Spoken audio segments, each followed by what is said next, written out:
இந்த கதையோடைய முன்பாகத்தில் சீதையை கடும் சொற்களால் காயப்படுத்தி இருந்தார் நம்ம ராமர்.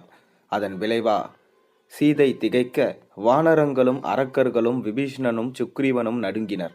லக்ஷ்மணன் கண்களிலிருந்து கண்ணீர் ஆறாக பெருகியது. உலகமே ஸ்தம்பித்து நின்றுவிட்டது போலும் காட்சியளித்தது. ராமரோ மேலும் சொல்கின்றார். ராவணனால் தூக்கி செல்லப்பட்ட போது அவன் கைகளுக்கிடையே சிக்கியவளும் அவனால் தீய நோக்கத்தோடு பார்க்கப்பட்டவளும் நீயே. இப்படிப்பட்ட உன்னை குலப்பெருமையை காப்பாற்ற வேண்டிய நான் எவ்வாறு ஏற்க முடியும்? உன்னை நான் மீட்டதன் காரணமே என குலப்பெருமையை நிலைநாட்டவும் எனக்கு இழக்கப்பட்ட அவமதிப்பு நீங்கவுமே. உனக்கு எங்கே எவருடன் இருக்க இஷ்டமோ அவர்களோ நீ இருந்து கொள்வாய்.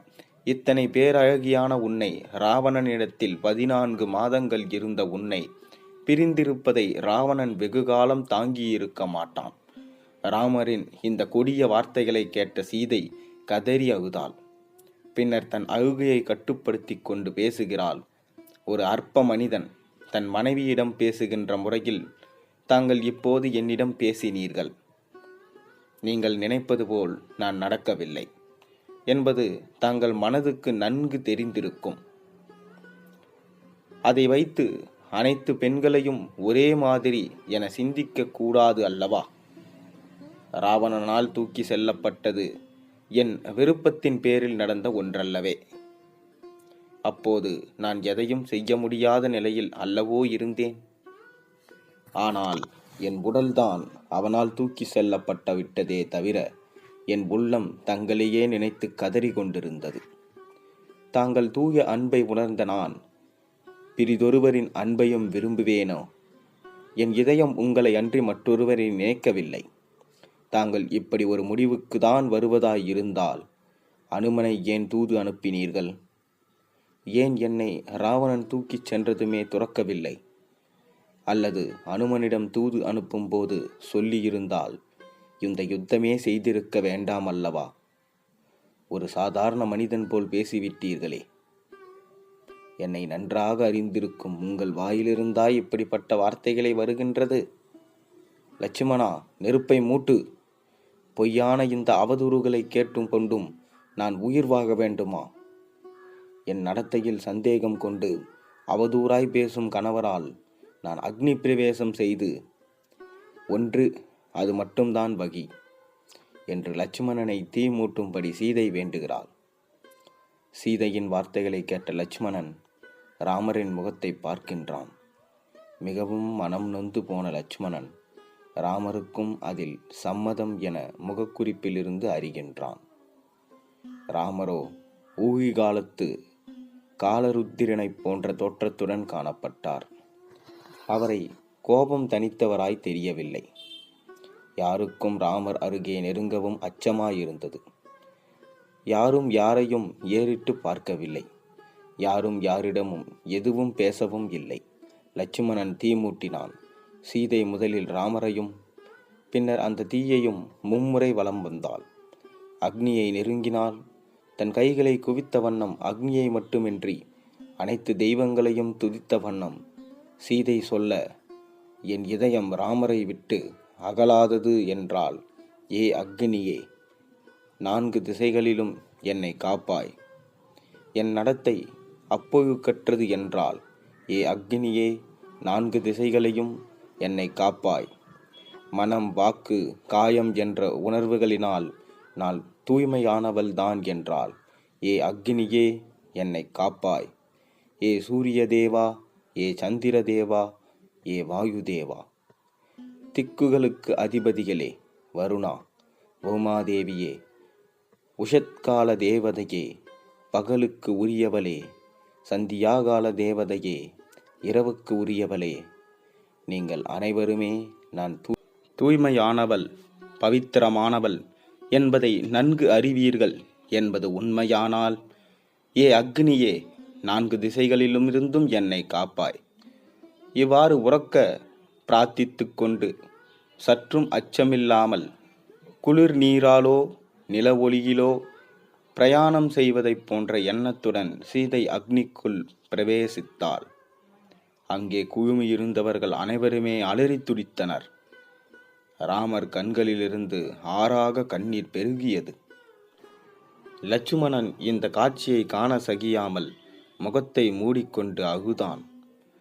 வானரங்களும் அரக்கர்களும் பதறி துடித்தர்கள். பெண்ணிலிருந்து தேவர்களும் ரிஷி முனிவர்களும் இந்த அக்னி பிரவேசத்தை பார்த்து கொண்டு செய்வதறியாமல் திகைத்தனர். அக்னிக்குள் பிரவேசித்த சீதையோ தங்கம் போல் ஒளியுடனே பிரகாசித்தாள்.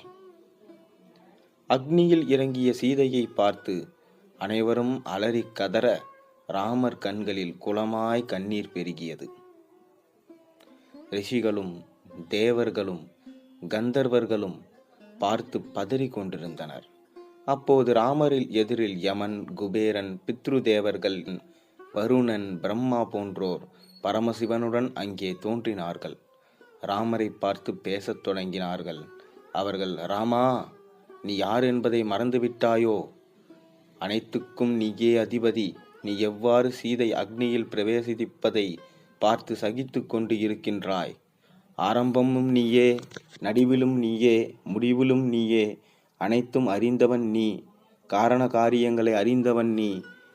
நீயோ ஒரு சாமானிய மனிதன் போல இப்படி சீதையை அலட்சியமாக நடத்தலாமா?